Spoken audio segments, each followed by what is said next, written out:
Act 4 of our play begins with King Edward facing the immediate consequences of his rash choice to marry Elizabeth Woodville, or Lady Grey as she's also known.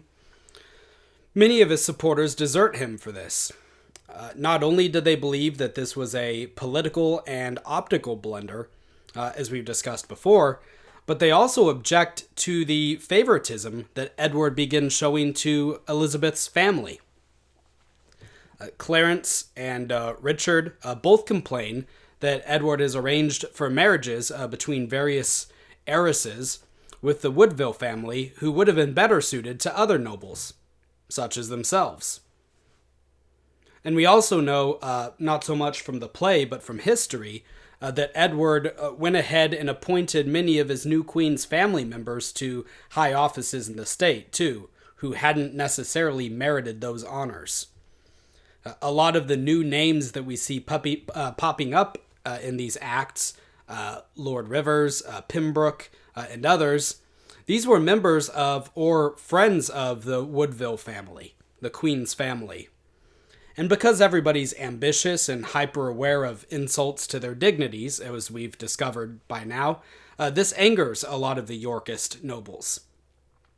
So Somerset, some others, and Clarence himself desert Edward to join up with Warwick.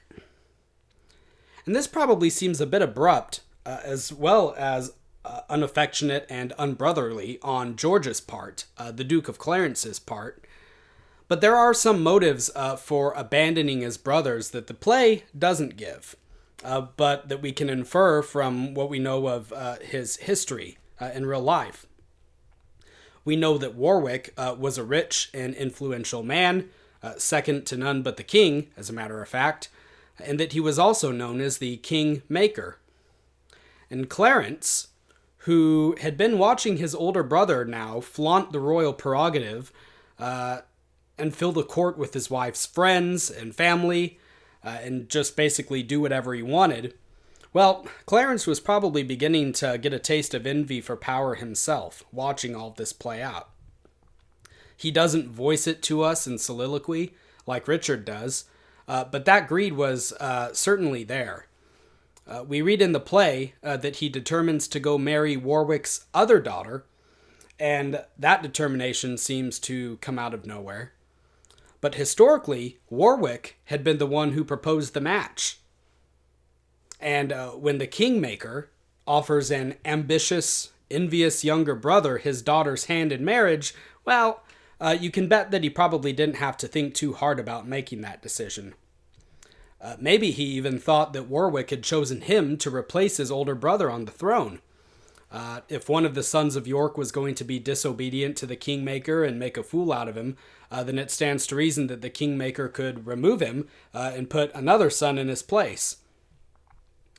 And I think Clarence's later actions bear out this theory, because when he switches sides suddenly, before the Battle of Barnet, Shakespeare's play doesn't really give us a motive for his doing so, other than perhaps brotherly affection. But I think that this theory explains it pretty well. He was on Warwick's side, thinking that maybe Warwick could help him gain advantages or even become king himself, until Warwick came back to England with Queen Margaret and Prince Edward in tow. And so once he realized that Warwick wasn't planning to make him king, but was instead just backing the old royal family, the Lancasters, he didn't see anything in it for him, and so he immediately switches sides again and goes back to his brothers. And of course, he makes an honorable speech about how Warwick misled him and about how his royalty really always lay with the Yorkists and with Edward and with Richard, but there's probably more to it than that.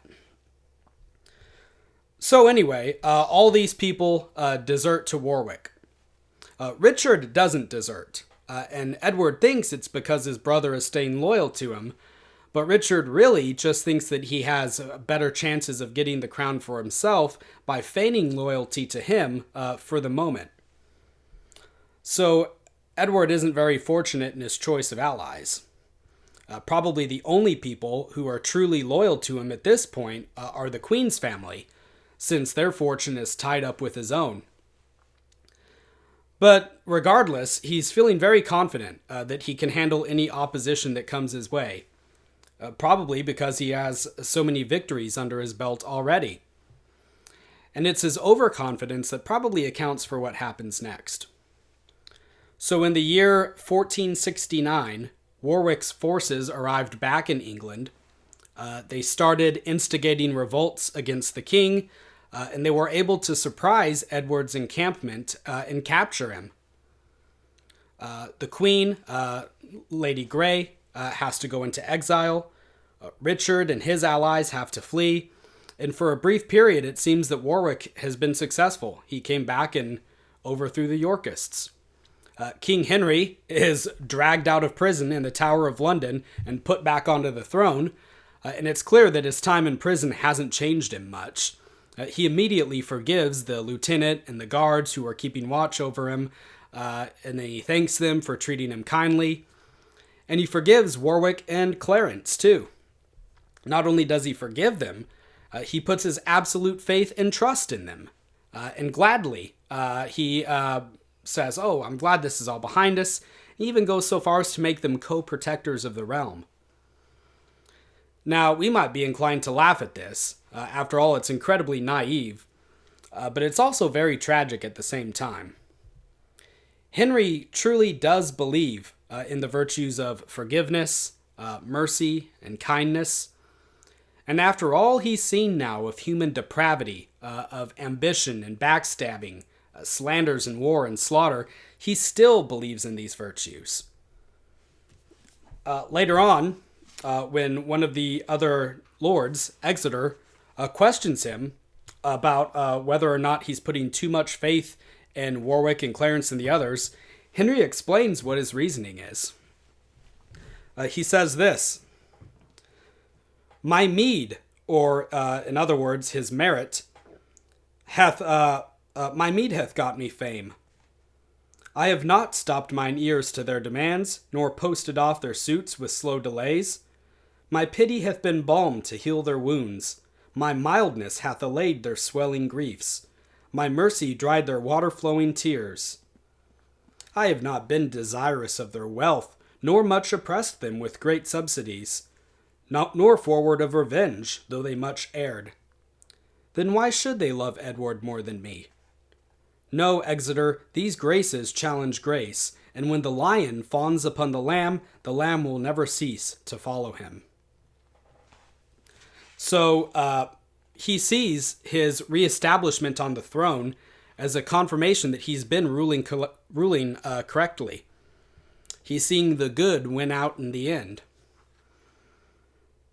And maybe with another cast of characters, under different circumstances, his charity and his goodness would have won their affections and their loyalties like he thinks that it has. But Henry has the singular misfortune of being surrounded by the most selfish, ambitious, and callous men in the land. And so all of his efforts to play the lion fawning over the lamb, to win them over with kindness, are all going to be wasted. Edward, meanwhile, is being held prisoner in a castle in Yorkshire by Warwick's brother, and he manages to escape in kind of a funny way.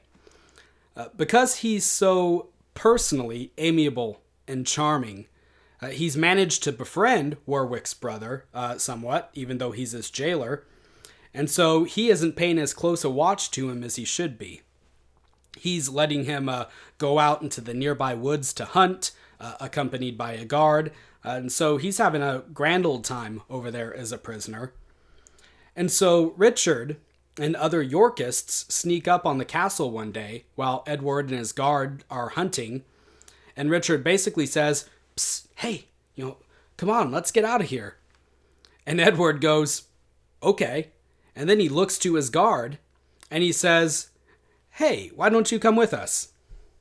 And the guard shrugs and says, "Well, if I stay, I'll probably be hanged for letting you go, so sure, sounds fun."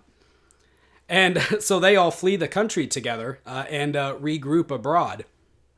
So again, we can see Edward's personal qualities working to his advantage here. Even his own prison guard decides to escape with him and join him. So now there's temporary peace for about a year while Edward's allies meet up with him in Flanders. And then he returns to England. And we get a scene that really makes us feel like we've come full circle because it's so similar to what we saw happen back in the play Richard II. Edward lands at Ravensburg, the same place that Henry Bolingbroke returned to from exile. And he marches to his estate in Yorkshire, where the mayor of the town won't grant him admittance because he doesn't want any more fighting and because he says Henry is his lawful king. And Edward goes, "That's fine. Henry can be your king. I'm only coming for my own, my dukedom.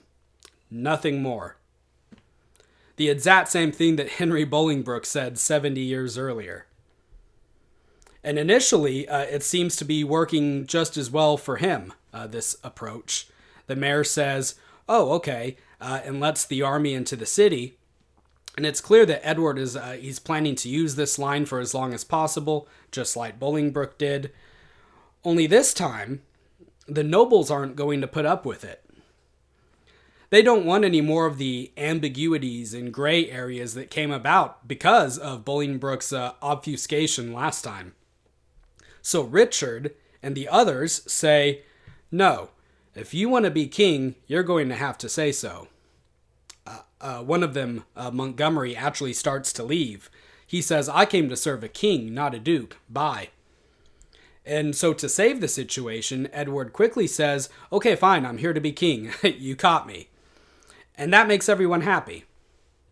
Well, everyone, that is, except for the mayor of York, who Edward is just outright lied to.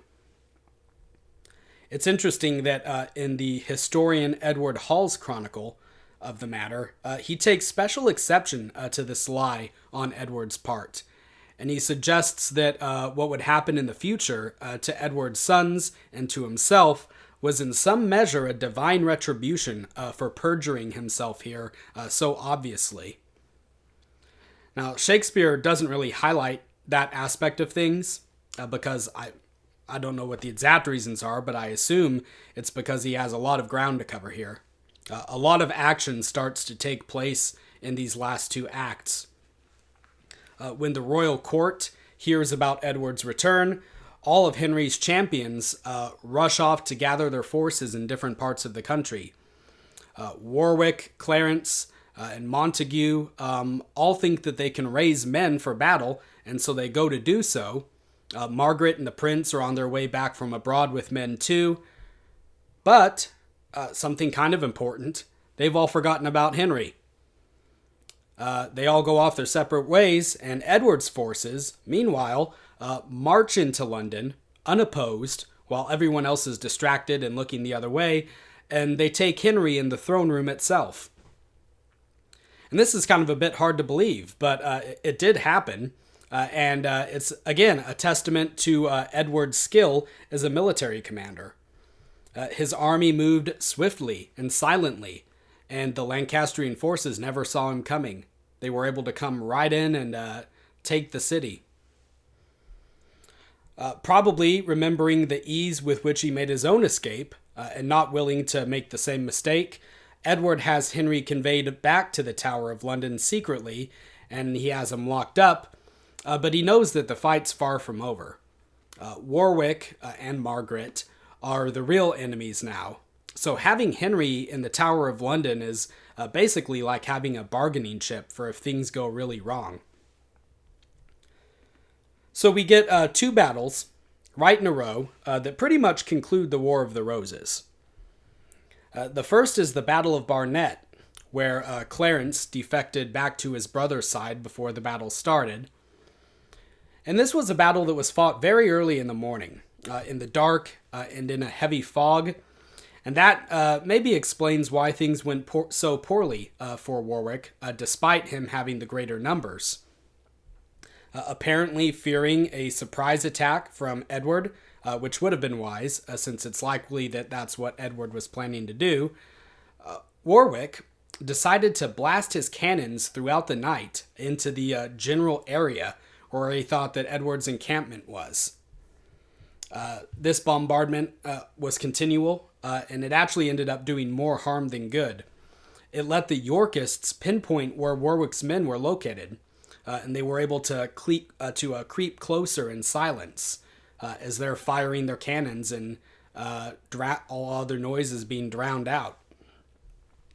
And when the actual fighting began, one part of Warwick's forces mistook the other Yorkists, because it was so hard to see.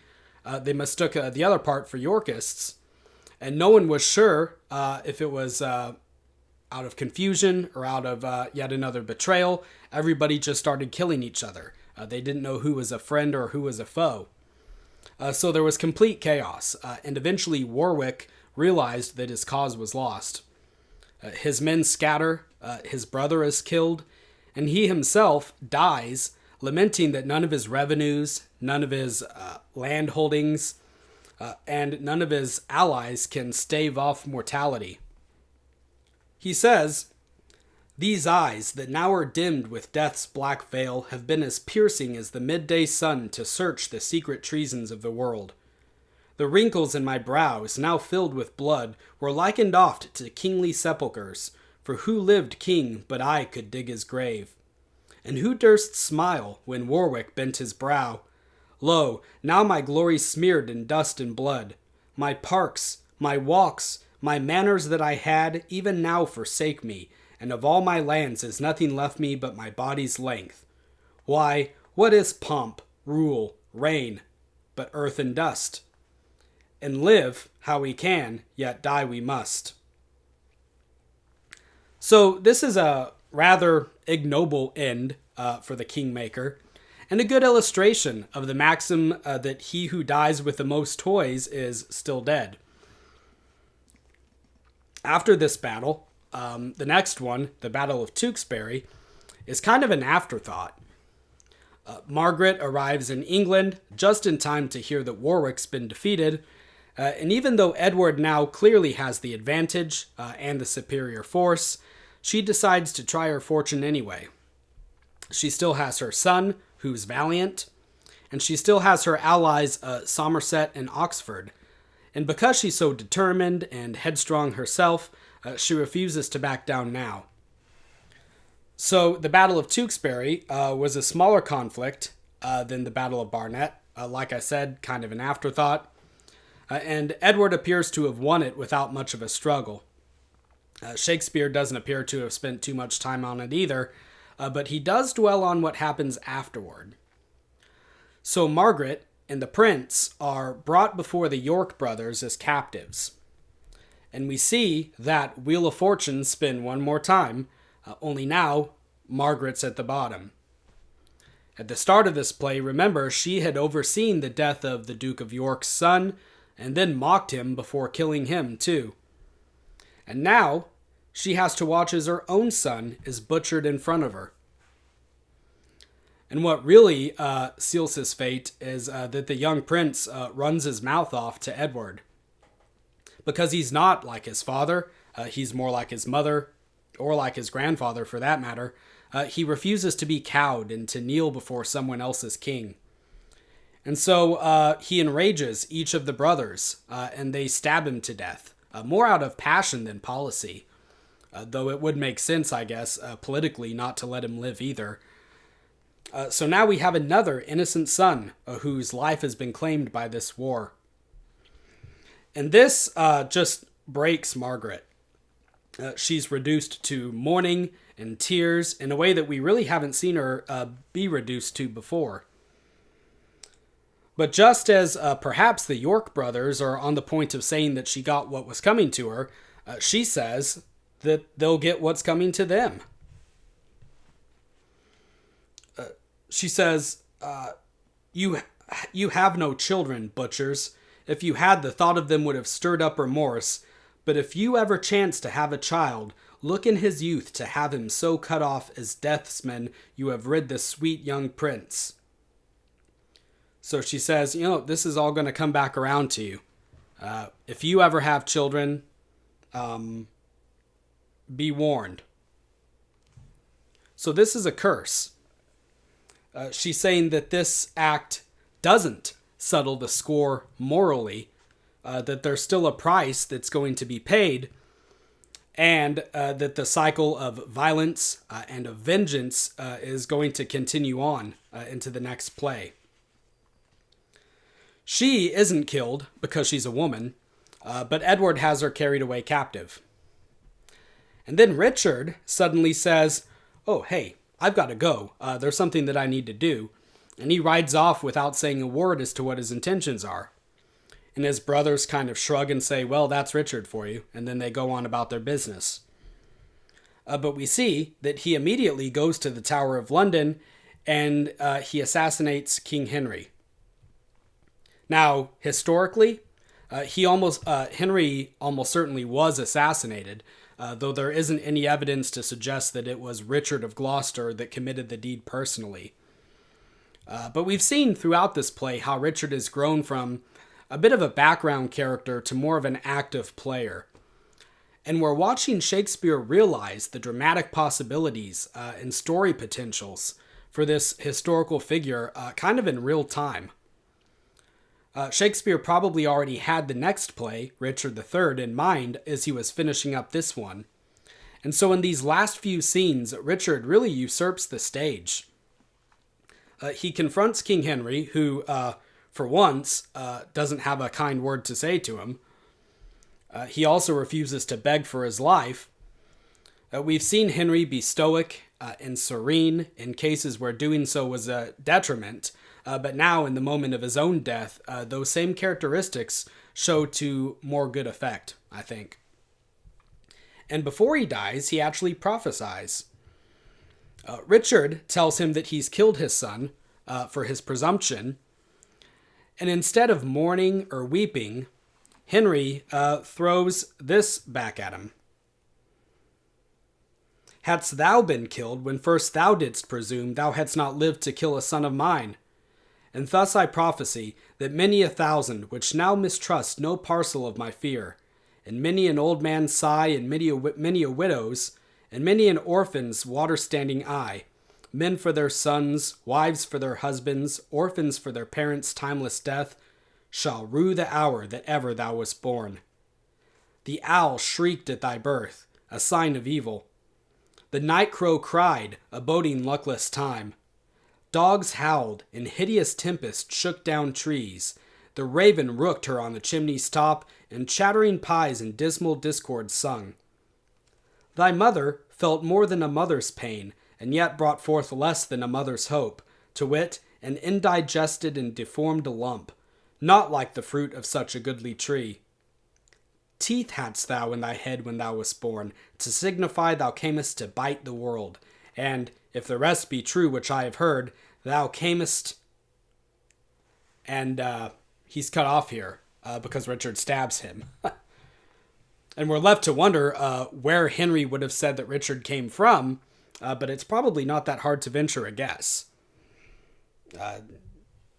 From the description of him, it sounds like he's a demon that's come out of the underworld to wreak havoc on the world. Henry dies, I would say, true to character, asking God to forgive his own sins and to pardon Richard's too. But Richard boasts over the corpse of the king that everything he said about him was in fact true.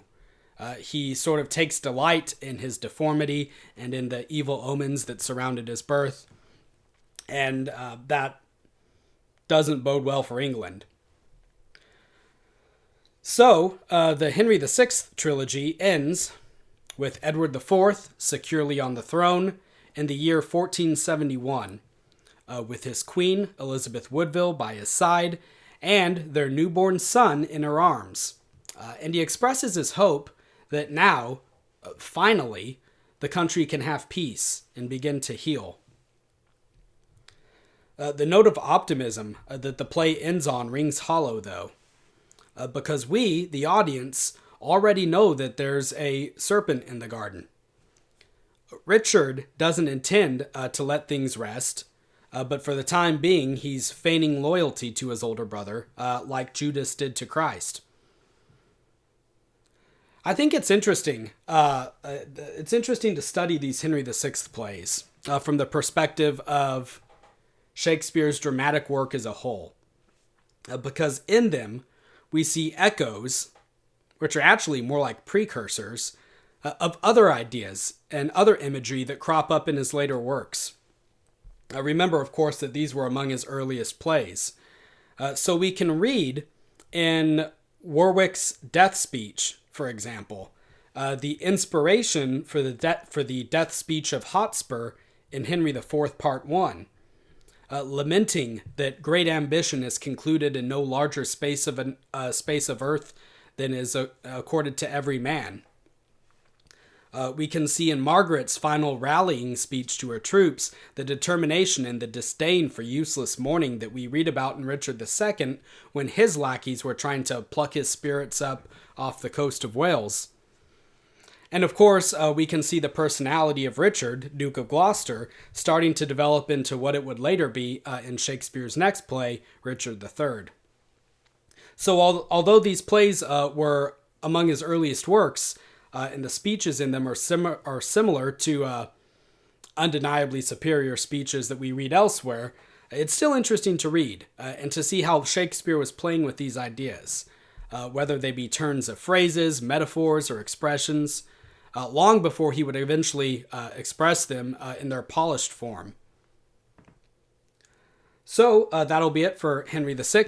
For next time, read Richard III, Act 1, and we'll take it from there. Thanks.